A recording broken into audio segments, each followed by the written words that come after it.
turning up. We've got 20 people joined us already, and I suspect we'll probably pop up to our number of 40 as we've done for the last couple of weeks. Mike Durant is presenting tonight on the second part of the set of competencies around thermaling, in particular thermal entry and exit, and thermaling with other gliders. And he may touch a little on flying and gaggles as well, just to broaden out the topic a bit. Mike's a pretty experienced guy. He's won the Nationals a few times in his LS8, and is for his sins been made the comps director for the World Gliding Comps.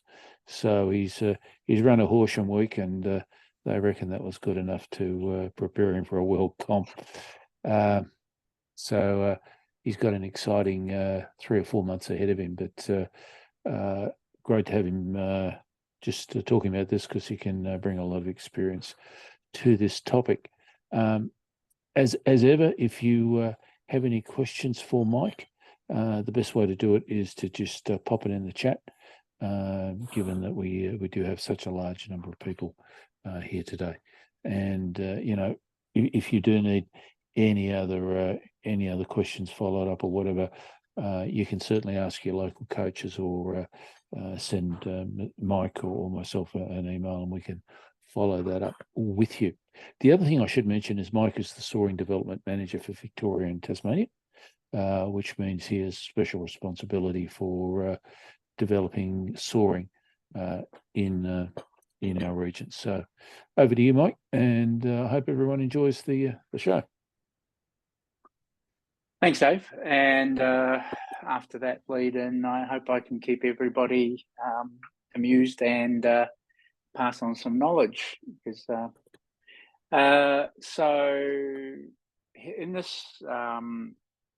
this is part of the standard material that is used in the Silver coaching courses, and then development of GPC pilots. So all of this material should be reasonably familiar to people that have gone through the GPC training recently. All of this material has been issued for around about 12 months. So maybe nothing new here. If you've got any questions, please ask them, and I'll go through this material and try and talk people through it. So this is the theory lesson, and then there's a whole bunch of practical lessons to go through with pilot guides and trainer guides, and all of those are available on the GFA website under the coaching training material. So what this unit covers is the theory around identifying a thermal in the cruise, the limitations of varios and how they can mislead you if you're not experienced, and the steps to follow in a methodical way to enter a thermal and then start the centering process, which you went through in last week's theory lesson. So obvious things: to find a thermal, you should try to fly where you expect a thermal to be. It's pretty easy when people say that. Under a cumulus cloud, which cumulus cloud? There's a whole bunch of views on that, but generally when you get a little bit of experience, you can tell the building clouds from the ones which are decaying. Typically cloud or thermals have around about a half an hour life, depends on the day, but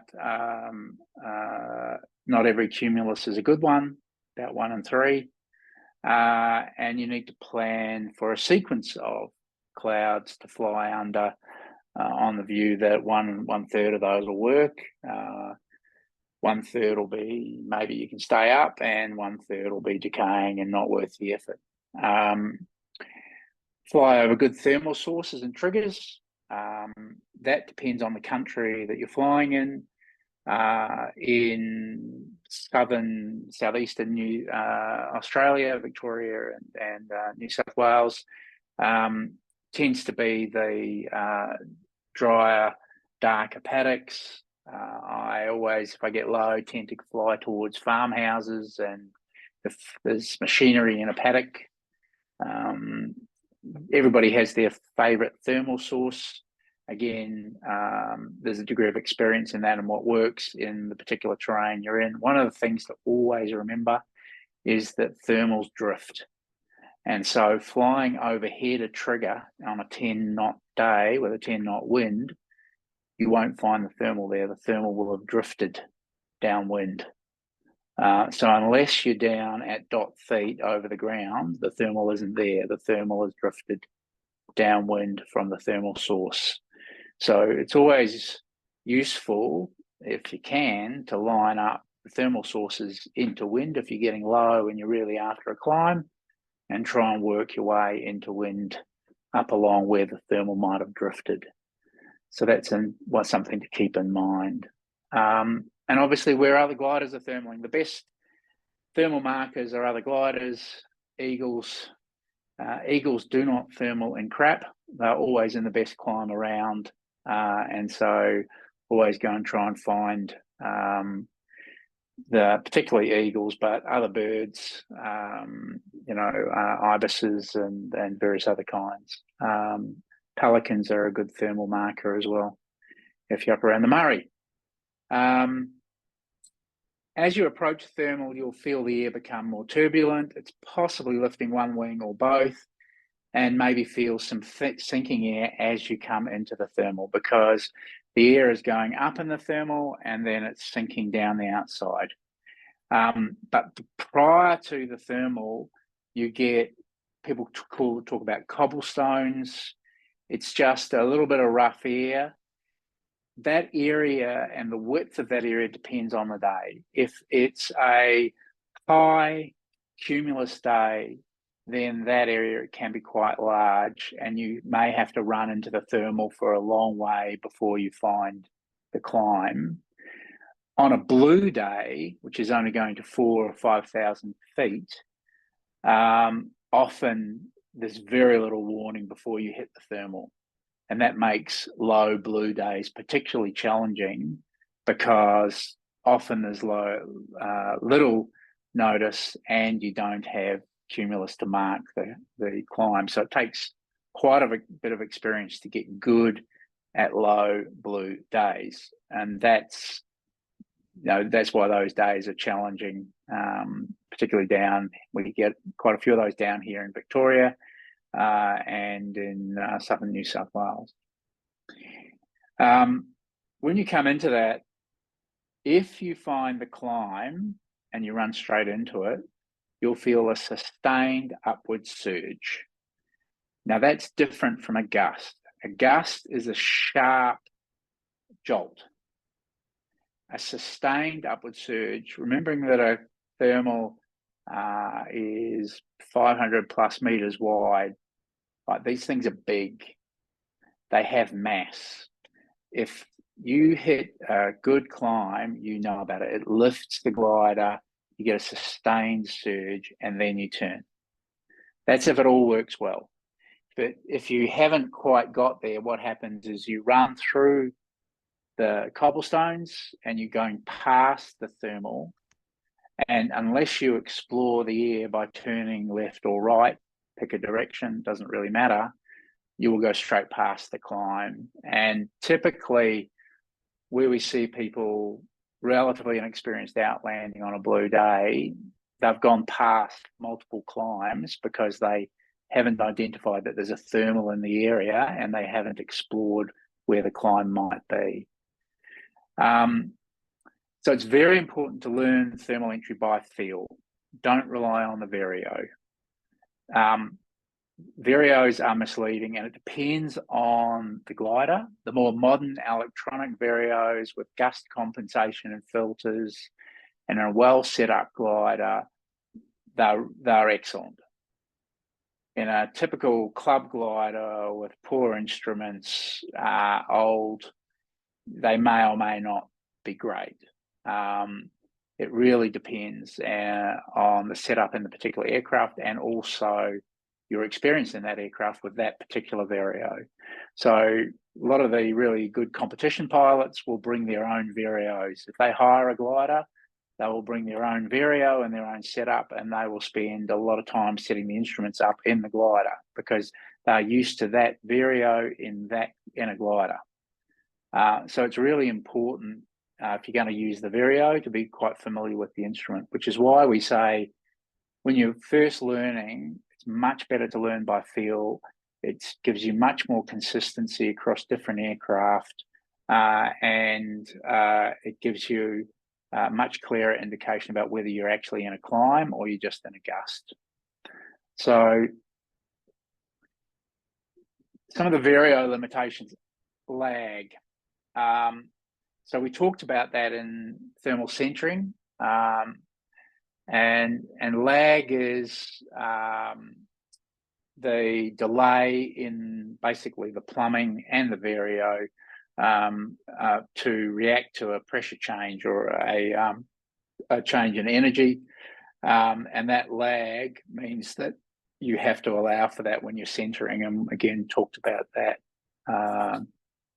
last week.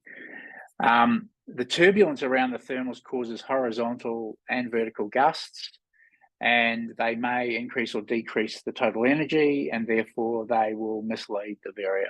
And particularly, again, on tight, narrow, blue days, you can get quite severe gusts quite close into the thermal, and again, that can trick you into thinking you've found the climb, when in fact you're still in the sink.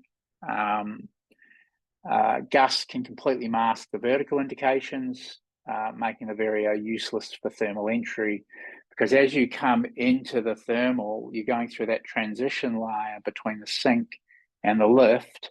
It's got a lot of turbulent air, you get a lot of gusts, and it's very hard to time when you should turn into the climb versus you turn early in a gust, or if you're off to the side of the climb and you haven't come straight into it, you'll turn in a gust, which will be no actual lift. Horizontal gusts, you'll barely feel them because they're pushing the glider from side to side.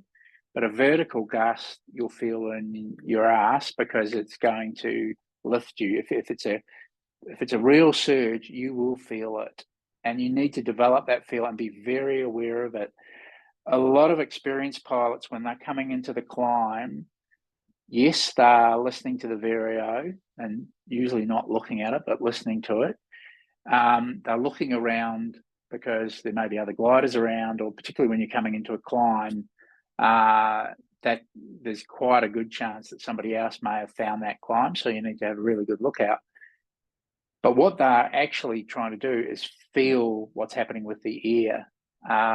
And I know when I'm really desperate, I'm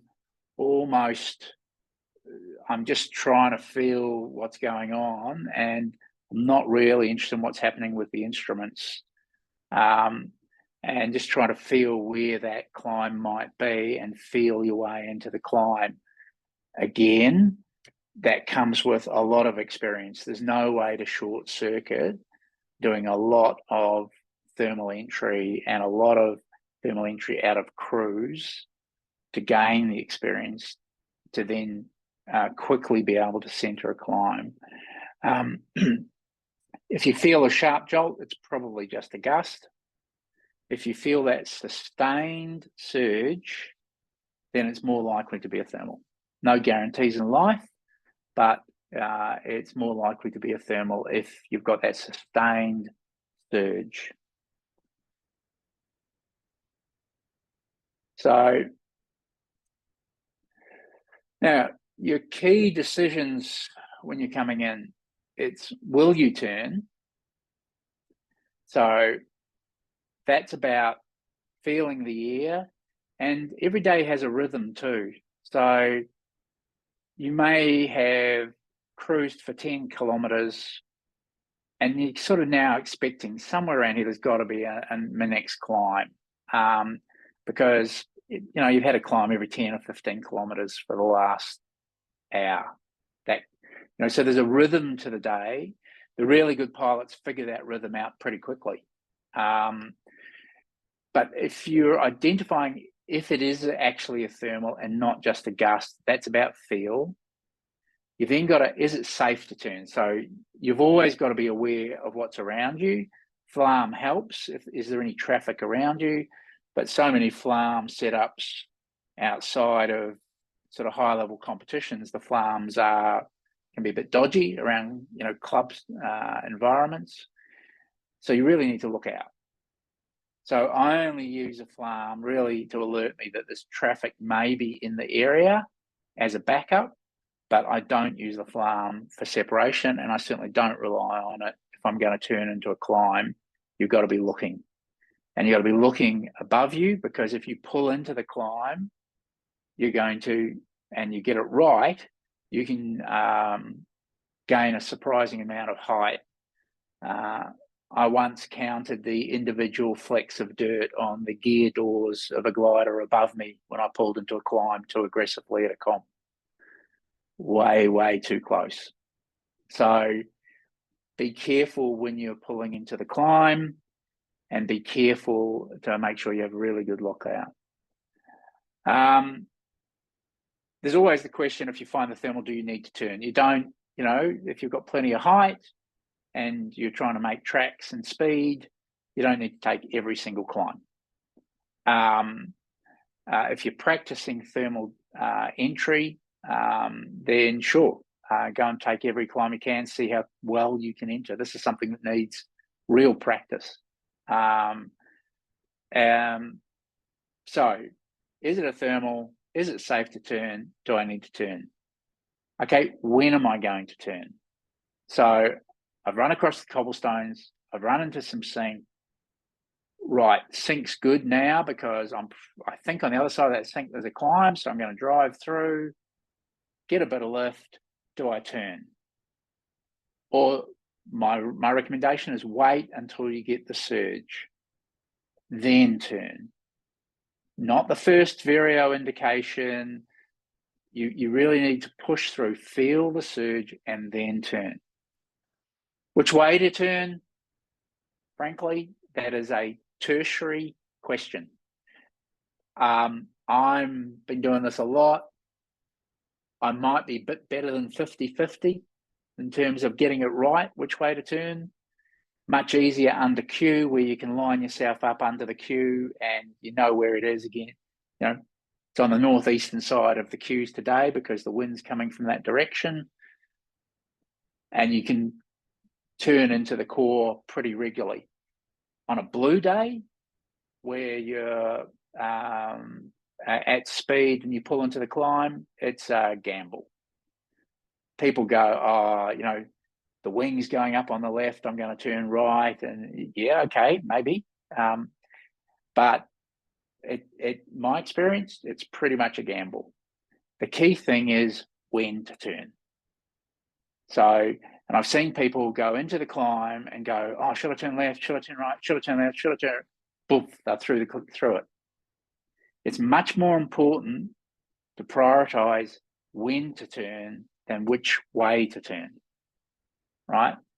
Don't get hung up on trying to turn the right way, because if you turn the wrong way, you can fix it pretty quickly. But if you go through the climb, you've just wasted that.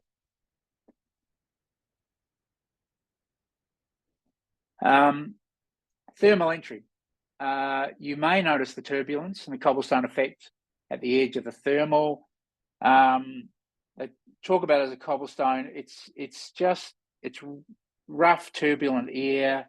And as I say, the size of the area depends on the day, depends on the thermal conditions, depends on how the air is sharing based on whether it's windy or not. So each day is different. And the other thing, just be aware of, is it can be different on different legs of a task. And the reason for that is if it's windy and the wind is increasing with altitude and it's sharing, or then when you're heading north into a northerly, you can have quite long runs running into the lift.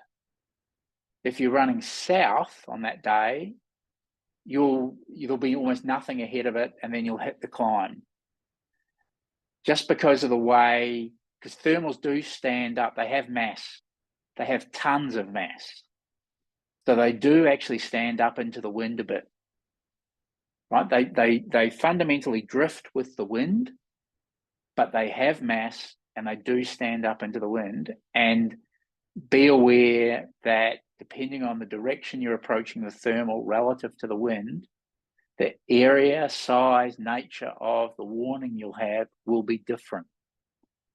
And a lot of people will be going great guns down one leg, they'll turn the corner onto the next leg and it'll all fall into a heap. And they just haven't adjusted for the fact that it's got a different feel, right? So just be careful of that. You may feel the sink next to the lift. Again, the size of that area of sink ahead of the lift, it can be almost nothing and you just run smack into a thermal. It can be quite a big area. Again, it depends on the day, depends on the height of the climb, depends on whether it's blue or Q, depends on the wind. And again, developing a feel for that on the day is important. You'll feel the surge of the aircraft rising upwards as you enter the lift. Fly straight as the upward surge continues, and then when that surge starts to back off, you turn. And if you look at the diagram on the next slide, you can see why. So you come in, you've done your targeted scan because you think there's a climb ahead because it's a Q day. If it's a blue day, you've really got to keep a targeted scan going all the time, because on a blue day where it's low and tight, you have very little warning and you've got to react very quickly to stay in the core. So you want to have a continuous sense about who's around you, where everybody is there anybody in the area? Because what you want to be able to do on some days is pull into a turn very quickly. So always look out, and maintain situational awareness. When you feel the cobblestones, then you start to reduce your speed and try and feel what's happening in the air. And then you'll feel the surge start. Now it says here, wait 5 seconds. That's kind of a minimum. Some days in a big Q day, you might pull up and you're going for quite a long time before you actually get into the core. On a blue day, some days you don't want to wait 5 seconds. If you run into it and you feel the surge, you turn. So again, it's different, but roughly wait for 5 seconds. You go straight ahead. You wait until the acceleration stops, i.e. you're in a steady state.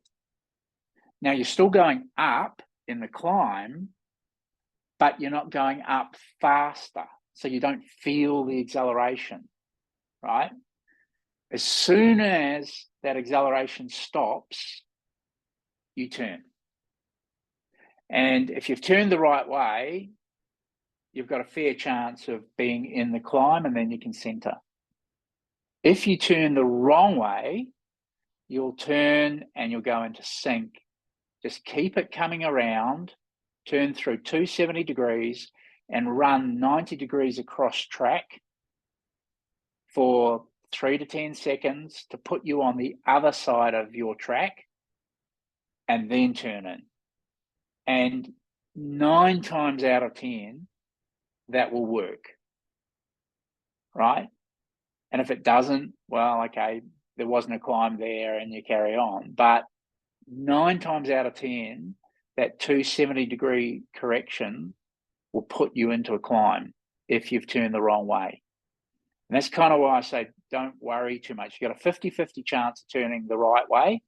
If you don't, you just turn, come around, and then back into the climb. So that scheme, if you've got that in your head about these are the things to do, and you can orientate yourself to be able to do that 270 turn, come across onto the other side of track, and then climb, then that's a core technique. To do that, you've got to know what track you are on. And part of this is you have to fly straight. Because if you don't fly straight, you don't know where you are headed. You don't know where you're centering to. If you wander all over the place in the cruise, it actually makes it quite hard to figure out what direction you are heading and what correction you're going to make. So the other corollary to this, though, is make sure you know where you're going and fly straight when you're cruising, and then it makes it easier to orientate to do this. So the key is wait for the surge. The surge is the acceleration because you've gone from sinking air into rising air. When the surge stops, you're in equilibrium. You're still going up because you're in the climb, but you're not accelerating up. And then turn, and you'll be in the climb.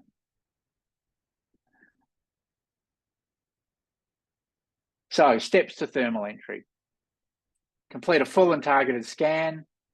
Slow down when you feel turbulence. So, typically, if I'm cruising, let's say an LS4, you're cruising at 75. You probably want to pull it back to about 70 odd knots. If I'm in the LS8 full of water, I'm doing about 100, 90 to 100. I'll pull it back to about 75, 80 when I'm in the run into a climb.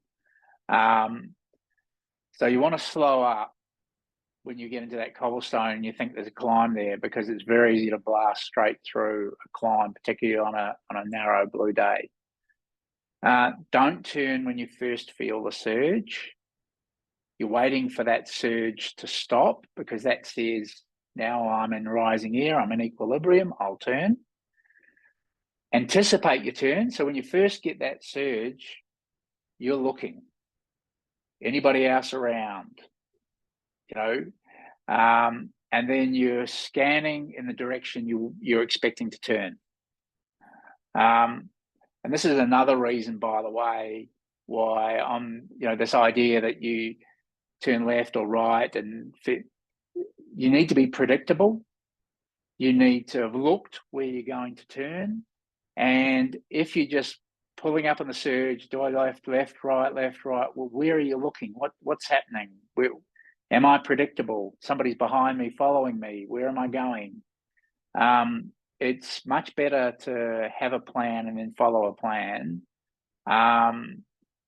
particularly if you've got any other gliders around you.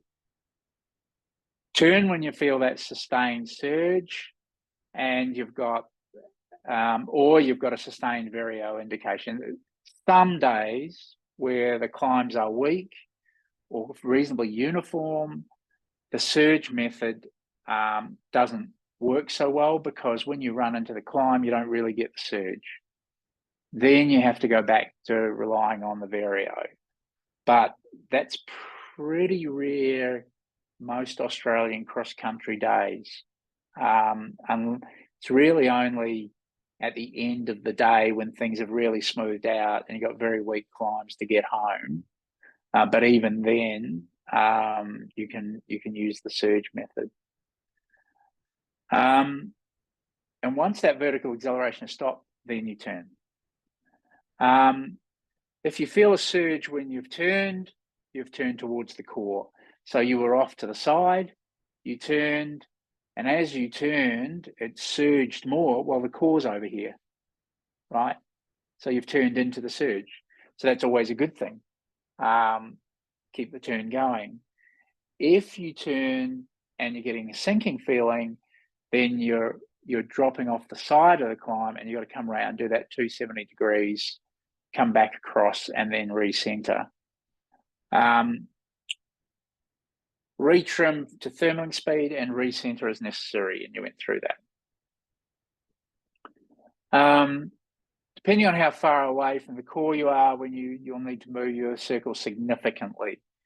So continue the turn through the 3/4 of a turn that we talked about.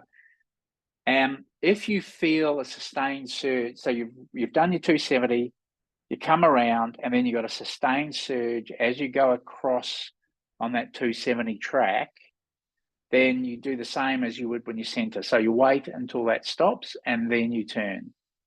A rule is 3 seconds. Thermals are big, right? Even the small, narrow ones on a blue day are actually quite big parcels of air. So it's very tempting to do a small correction. Problem with lots of small corrections is it's very easy to disorientate yourself about where the climb is. If you've got a pattern in your head, and when you recenter, you make a definitive recenter, you know what you've done. And if it didn't work, you go, okay, well, it's not here. It must be back over there. But if you've just done these little, tiny little recenterings, it's very hard sometimes to figure out what you've actually done to move your aircraft relative to where the thermal is. So that's thermal entry. There's a few things here on chat. So this is, so Max, speak about distances between thermals. Okay, so distances between thermals are roughly in proportion to the height of the day.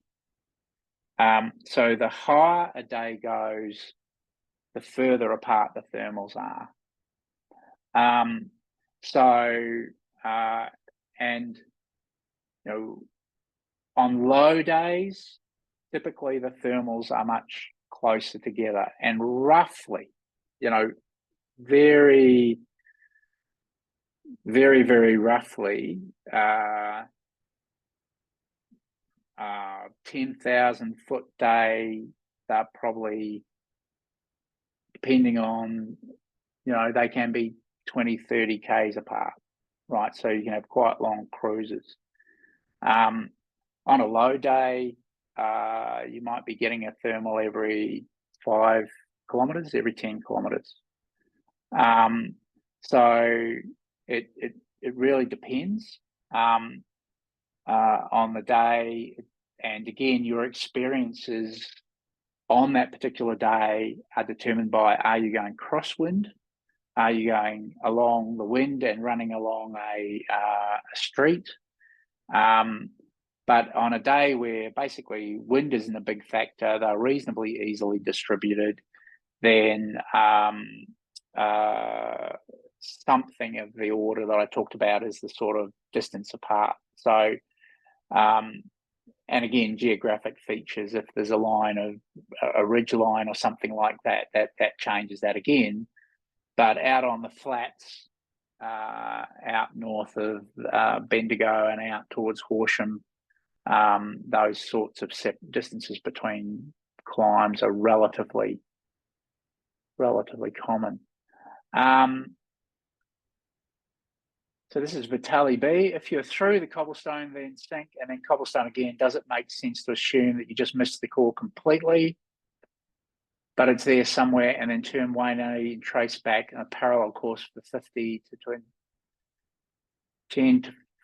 100 meters apart from initial course or any other technique? Okay. Right. Okay.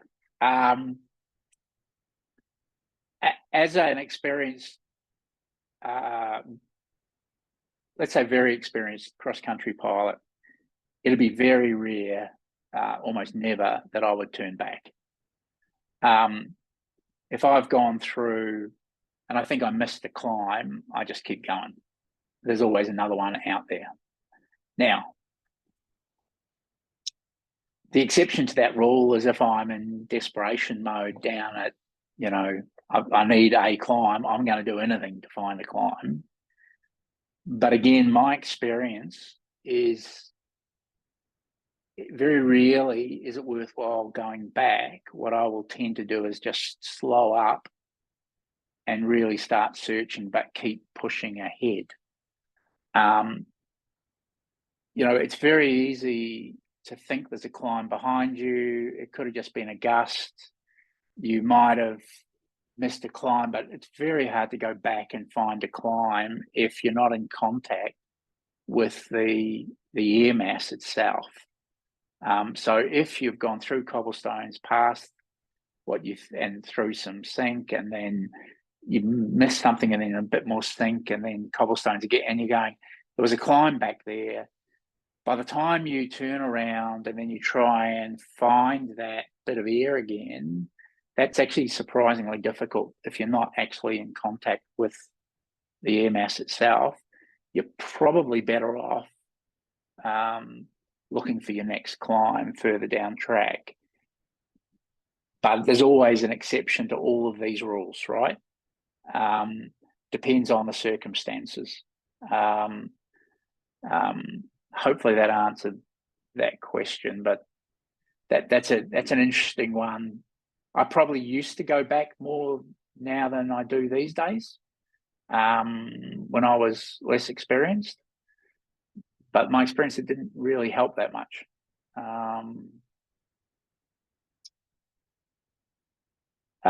Jeremy Scoosh from GCV, turn after 5 seconds or when the surge stops, when do the former. So generally the advice, if you're doing the surge method, is wait until the surge stops. And as I said, the reason for that is when you come into the thermal, the surge is, you're going from, maybe a couple hundred feet a minute down in the cruise. Now you're in rising air and you're going up at 200 or 300 feet a minute. And so it feels like you're accelerating. And then you carry straight on. And when that stops, you're probably still in 200 or 300 foot a minute climb, but it feels like you're not accelerating upwards anymore, right? That's when you turn, and then you're probably in your 2 to 3 knot climb, right? The 5 second rule is basically, I don't time anything when I'm centering. I do it on the surge and the feel.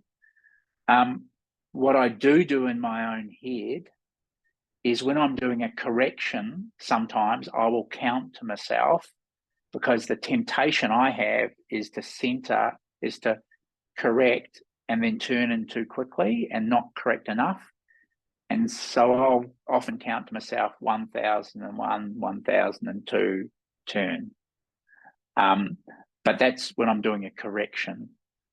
When I'm entering the thermal, I'm trying to feel that run into the climb, feel the surge, is the climb here, turn, right? And it's not a timing issue for me. But some people find that it's easier for them, particularly when they're new, to stop themselves turning too early, to actually apply a count. But that's kind of a fallback in my view. You should be able to feel that surge, and when the surge stops, turn.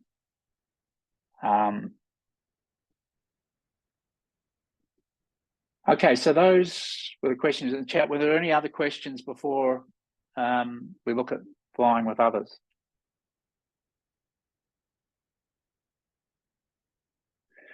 Okay, so Zero Patos. So are there fingers to a thermal down low and then join up higher for the main thermal?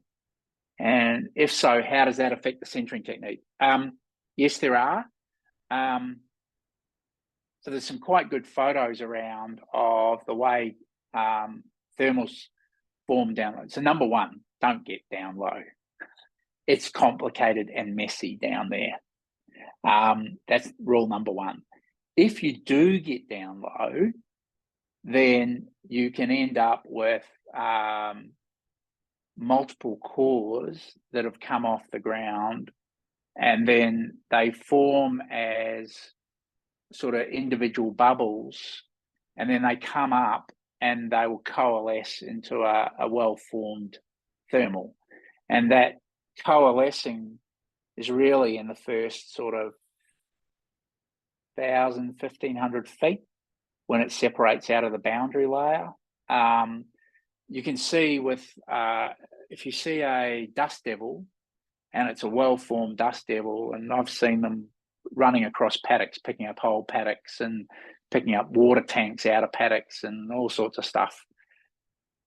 That's a well-formed thermal that's had time to coalesce and really form. When you see them first separate off the ground, they're pretty messy. And so they, from a centering technique, it's messy.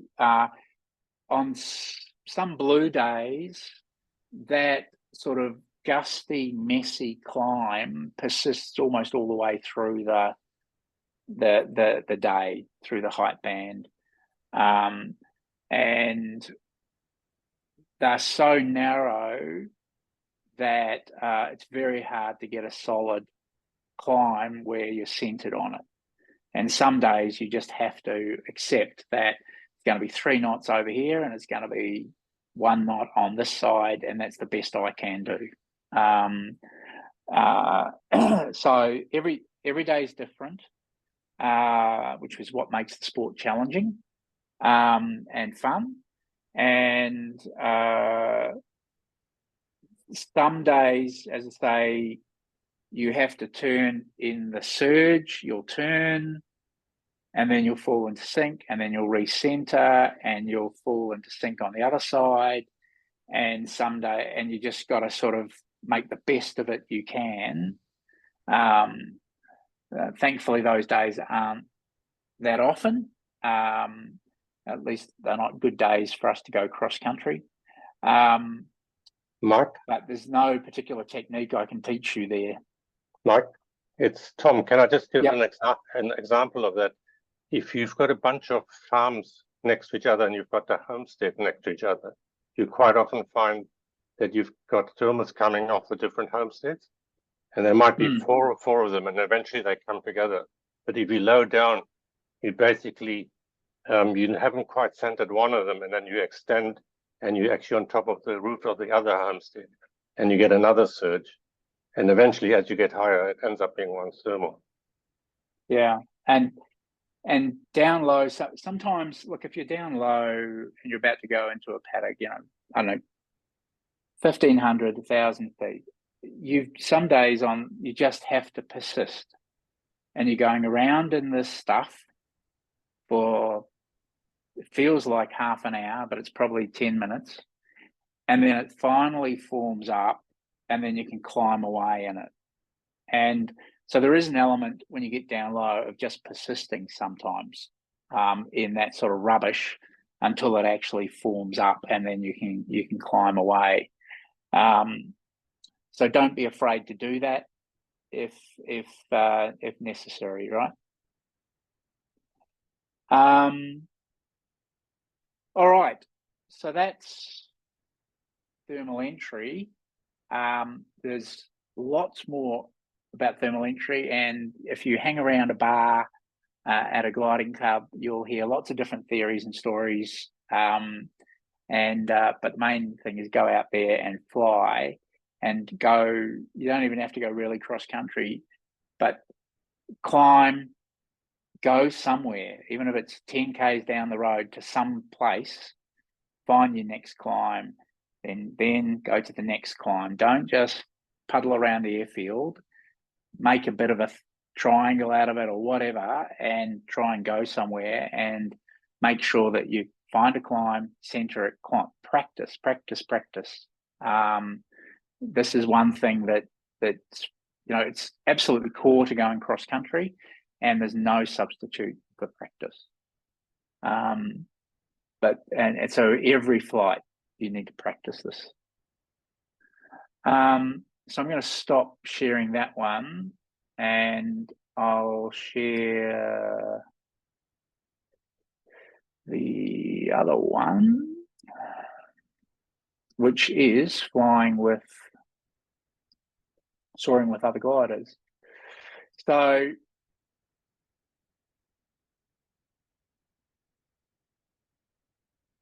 hold on.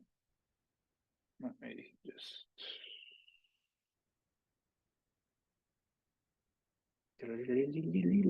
Sorry, I'm having lots of. Right, can you see this one? Yep.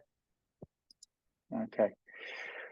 So this is Unit 32, which is soaring with other gliders. That's both within thermals and in cruise. I see a lot of newer pilots who they sort of almost avoid other gliders. The problem with that is other gliders are in rising air. And if you don't fly with them, then you're missing out on the opportunity to stay airborne and make some distance. It's quite safe to fly with other gliders, providing you stick to, some pretty simple, straightforward rules. So we're just going to go through those things. Flying with other gliders, I mean, let's not make no mistake, it does have some dangers, and where we have accidents typically are either mid-air collisions, often they are in competitions, or outlanding. They're the classic areas where we have problems. So flying safe with other guys is something that needs attention. It needs practice. And it's something that if you're not comfortable doing, I would encourage you to go and get in an aircraft with an instructor and go and actually practice it. So you do get comfortable, not too comfortable, by the way.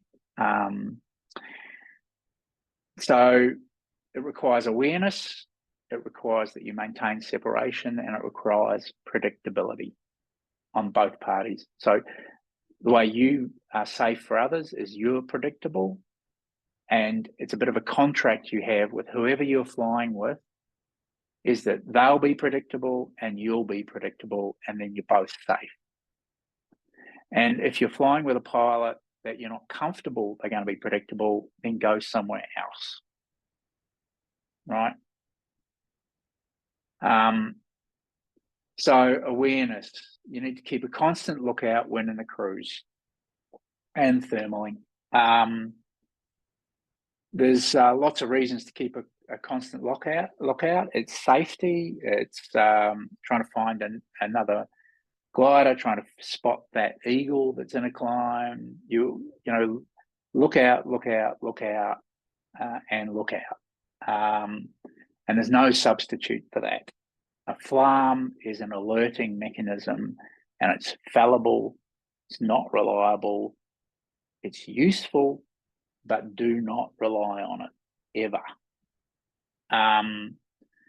So keep a constant lookout when cruising and thermaling to locate the other aircraft and predict what that other aircraft might do. So part of it, if you know the day is going to 6,000 feet and there's somebody thermaling, you're at 5 and they look like they're about 1,000 feet above you, they're probably going to top out and leave.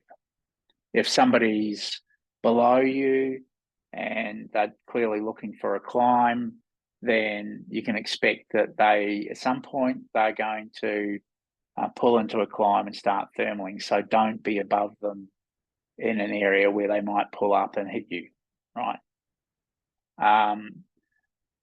You've really got to be aware about what the situation is for that other glider and what they're likely to do. And where conflict's going to occur is when you're on converging heading or converging height, and you need to be able to predict when that might happen. So use a full scan and a targeted scan. So, pretty much in the cruise, I'm scanning all the time. And I'm doing that because I want to see somebody coming, And B, from a competitive perspective, I'm looking for any opportunity to find somebody who might be in some lift. I'm scanning the ground, looking for climbs, but just be careful if you start to look for all those trigger points on the ground. That can be at the expense of having a scan around you for people at your height. So you've got to keep those scans going and not get fixated on one thing, right? The other trap that's caught lots of people is, oh, I can see that glider there and I'm going to him. He's really good. Shit, I missed that other glider that was in that climb.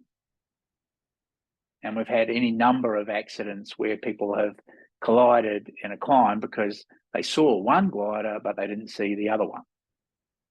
You should be trying to, if you see somebody thermaling and you're coming in to join them, assume there's somebody else in that climb. Have a look, right? So use those full scans and use a targeted scan, but using a targeted scan relies on having awareness about what's going on. If you don't have the awareness, then where are you targeting your scan, right? So those things go together, you know. Separation.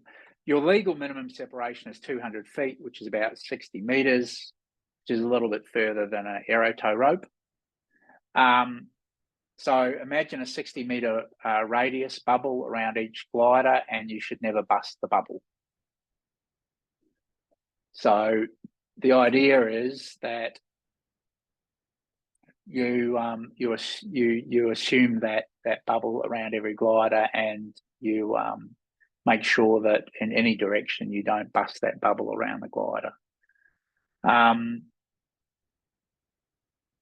Now, you know, in competitions at national or world comp level, they'll get closer to that in some circumstances.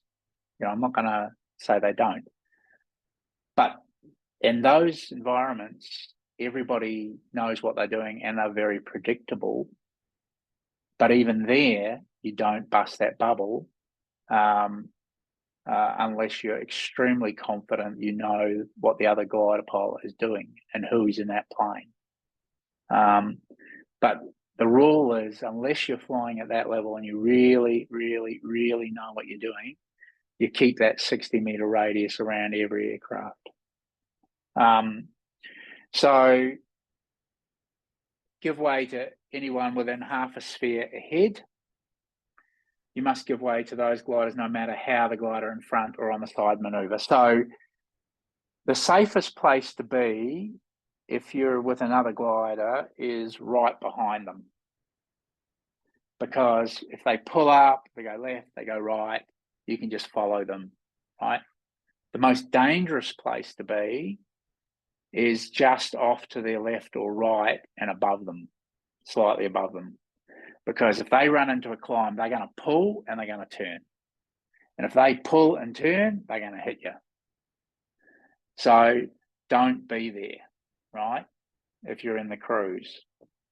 One of the most difficult things to do is fly side by side with another glider in the cruise, because what tends to happen, unless you're really experienced with it and the other guy knows you're there, you're always looking, you know, where are they? You know, so wingtip to wingtip's actually not a great place to be either, right? So you want to be behind, off to the side slightly, but not above them. And if you're behind them and off to the side, it's like being in on a motorway, 2 lanes, with somebody that's just sitting off your rear quarter. You know they're there, but they're in a bit of a blind spot, and you know that if you change lanes, you're going to hit them. Don't be there in the air, right? If you are going to overtake, then make sure they're aware on the radio. Now, don't rely on it. they may or may not be on the same frequency. Unless you get a positive acknowledgement, you can't assume they've heard you. People are on different frequencies for all sorts of reasons. I don't rely on the radio. Very rare I'd make that sort of call. The only time I'll make a radio call is if I'm in a gaggle with another pilot and I'm behind them and I just want them to know that I can see them.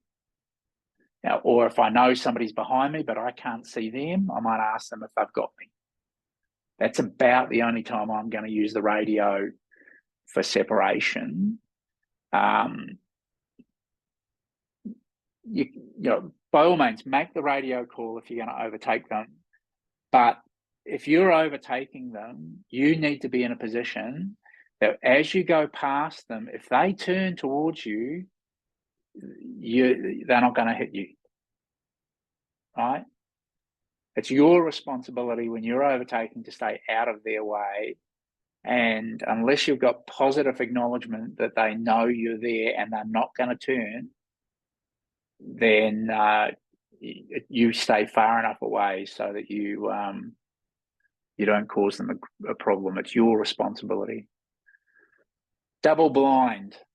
This creeps up on you, particularly in a gaggle. I almost had a mid-ear at Narromine. There were two of us in a climb. The other pilot knew I was there. We did about 5 or 6 circles in that thermal. It was pre-start. We got up to the top and we were starting to pancake out at the top of the climb. And then the next thing and he knew I was there and I knew he was there and I thought we were all fine. And then the next thing I knew, he was just about on top of me. So be very careful if you're flying with other gliders that you know where the other aircraft are in your gaggle. And if you're not comfortable, leave. It's on everybody not to get into those double blind situations. And we rely on, it's this contract that we have. We go into a gaggle. If the contract is, you won't do anything stupid, I won't do anything stupid, we'll both be fine. But that assumes that everybody makes sure they don't end up in that double blind situation. You can't see aircraft under the nose or over the tail, and they can't see you. Once you get into that situation, it's chance as to whether you're going to have a mid-ear or not.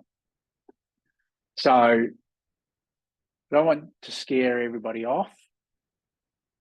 You can manage these risks, but you need to manage them and actively manage them. And it's a lot of fun once you're actually if you're in a good gaggle with 4 gliders and they're all rolling along and they all know what they're doing, it's a lot of fun and you can really make good cross-country speed. So you need to learn how to do this. Predictability. All pilots must behave in the same way when approaching, entering, and leaving thermals and when making centering directions. If you're predictable and the other pilots are predictable, then actions can be anticipated. So predictability means, you'll know in a climb, first guy sets the direction, everybody goes around in the same direction. That's the basics. But it's also about having a consistent bank angle and a consistent speed and not trying to thermal up the center of the climb just because you can. In a light loaded glider when everybody else is heavily ballasted and you're going to cause all sorts of grief. It's about going with the flow. So if the gaggle's going up at 2 knots and you reckon you can climb at 3 knots, go somewhere else. Because you're not going to climb at 3 knots up through the middle of a gaggle safely. You might get away with it if there's only 2 of you in the climb, but once you start getting 3, 4, 5 or more in a climb, very hard to do that safely. Gaggles go faster than individual pilots, but it's not because they climb quicker. It's because they cruise better. Gaggles climb more slowly than good individual pilots because you can't optimize the climb as well. Now, a gaggle of about 3 or 4, 5 who know what they're doing can. The optimal gaggle size is around about that 4 or 5 pilots that really know what they're doing. Once you get above that, they start interfering with each other too much. They will still go faster cross country, by the way, because they find climbs better.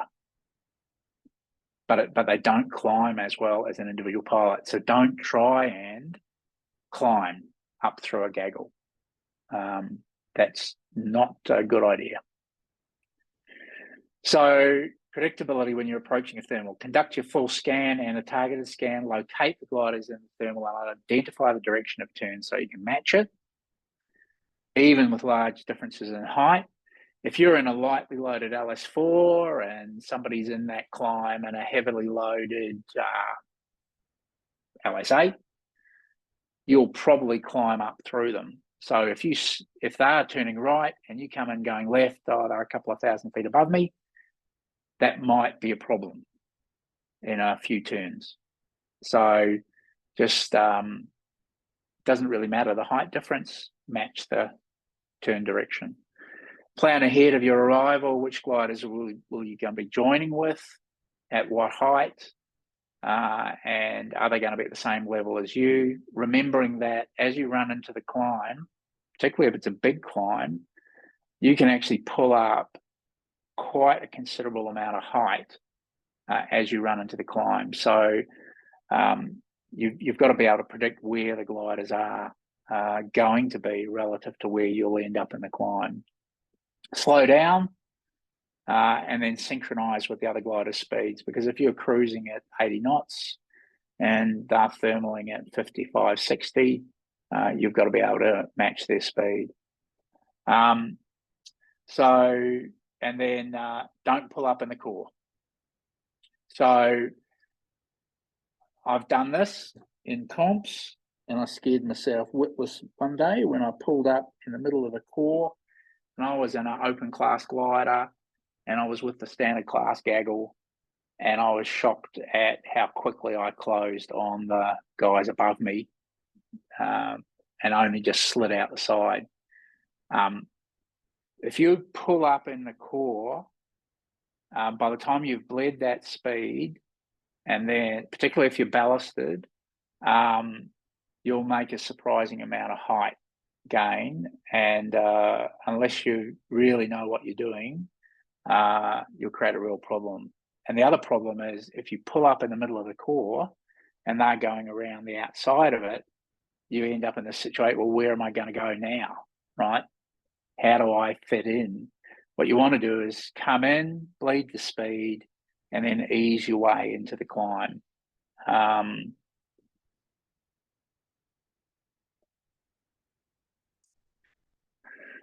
So when you're entering the thermal, fly around the outside of the other glider's circle with at least just your bubble separation until an opening is available. So it used to be that some of the recommendation was wait until the other glider is on the other side of the climb and then slide directly into the thermal. Problem is that's really hard to judge unless you've got a lot of experience. It's much easier to come into the climb from the outside and ease your way in. And that's much more predictable, and it gives you more time to work out where you're going to slot into the climb. And remember, you're primarily interested in aircraft within a couple of 100 feet of your altitude or where you're going to end up in the climb. People that are way down, less of a worry, and people way above you can see. But it's the people within that sort of plus or minus couple of 100 feet when you're going to slot into the thermal that you're primarily focused on. And the best way to do that is to come in and then ease your way into the climb. And it doesn't cost you much in terms of lost time. It's much safer and much more predictable for all concerned. So plan that ahead of time. Make sure you do a targeted scan for the area you're going to turn into, and then ease your way into the climb. Again, practice. So it's certainly at the bigger sites like GCV, Backs Marsh, etc. There's plenty of other gliders to go fly with. Go and fly with them. Do it with an instructor. Make sure that you get training in this. You don't want to go and learn this by yourself. It's that's got its own set of risks. So that's the joining. Keep your other gliders at sight at all times. Stay opposite the other gliders if you can.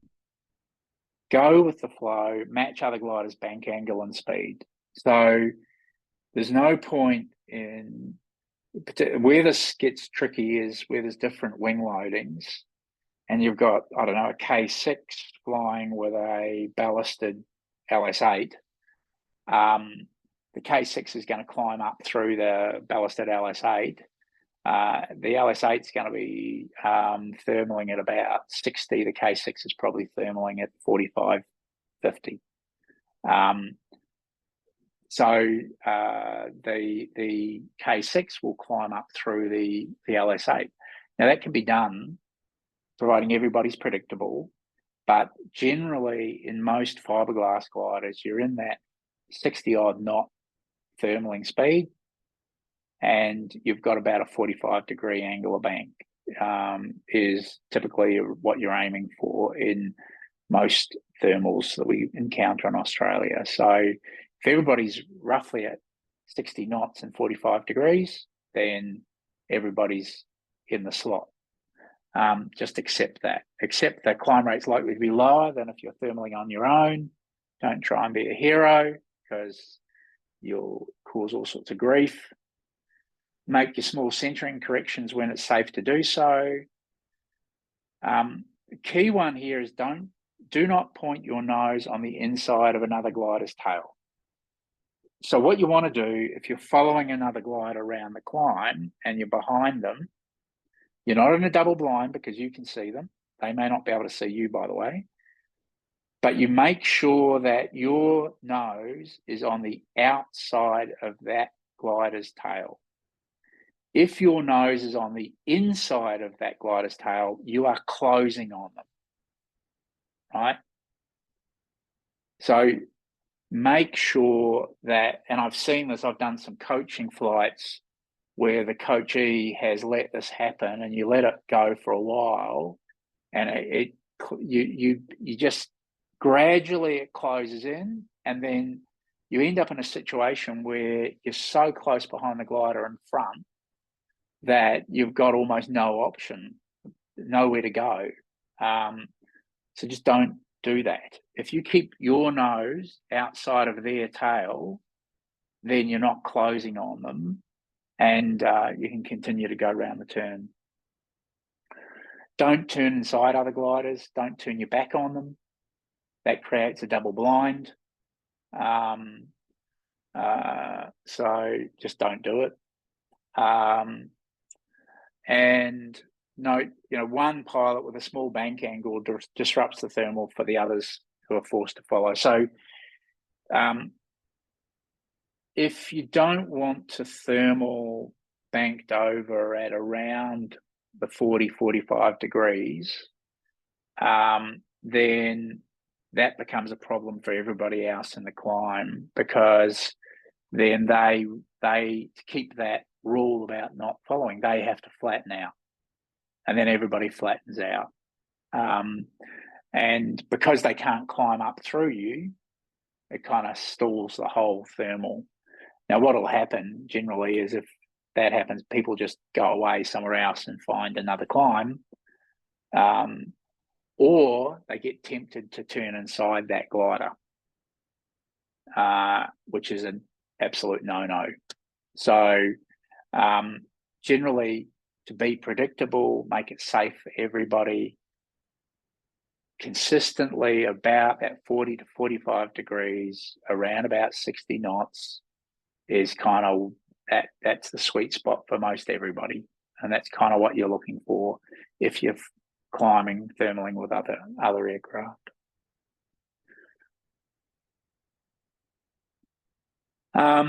Leaving. I nearly got cleaned up with one of these because I made a mistake. So check for potential conflict and exit with a gentle rollout and a gradual increase in speed. A possible point of conflict is a glider behind and a little on the outside of your turn.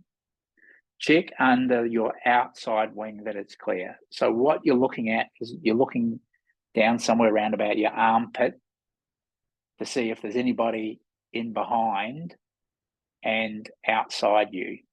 Because as you roll out, you're going to cause them grief.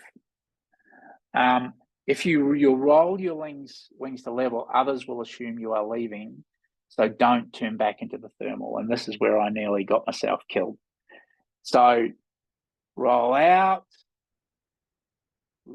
think I'm leaving, and then I hit another core and I pulled. There were 4 other gliders that had seen me leave, and they were all following me. And I nearly cleaned up one of them. So if you roll your wings level and head out on track, they think you're gone and they may well follow you. So if you turn back into the climb, they're not expecting that and all hell breaks loose. So if you're flying with other gliders and you top out the climb and you decide you're going, go. Don't rethink it. Don't try and come back into the climb because they think you're gone and they may well be following you quite closely at that point. Right. So the exit from the climb is, and again, it helps if everybody is on the same task because everybody expects you to roll out and head out on track. It's a bit more complicated if you've got people that are flying in all sorts of directions.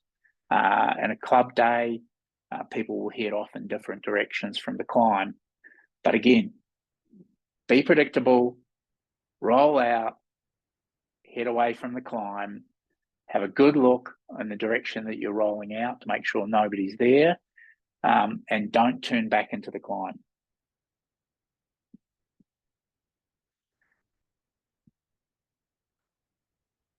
Right, so it's fairly simple. There's some fairly clear recommendations, but they need to be practiced. You need to be careful flying with other gliders, but it's not anything to be scared about, providing you stick to the rules, are predictable, and make sure that you have a really good lookout, and follow the kind of guidelines in terms of how to maintain that separation. So there's a couple of things.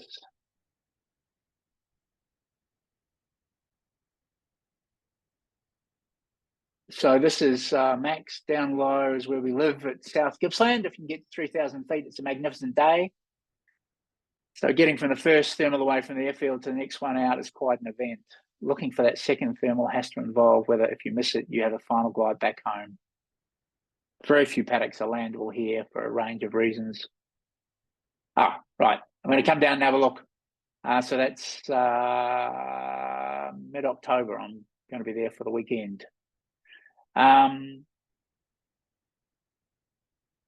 As long as you keep the same bank angle as the other glider, the speed of each glider doesn't matter. I'd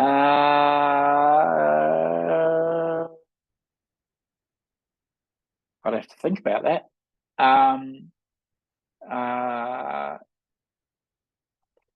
Not sure that's true. I'll take that one on notice.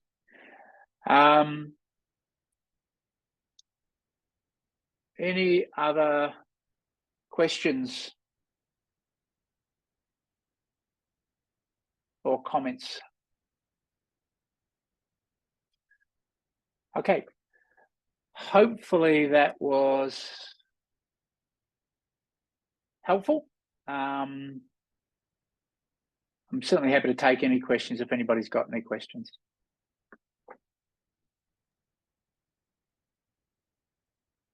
Or we can call it a night. All right. Nice to see you, everybody. Thanks Mike. very much. Have a good evening. Summer's coming. It's going to be a long, hot one, hopefully. We're going to get some good flying in. So enjoy yourselves. And yeah, we'll see you around the traps, and I'll see the South Gippsland guys in a few weeks' time. Thank you. That was great. Okay. Yeah, thank you, Mike. Real good. Good night. No worries.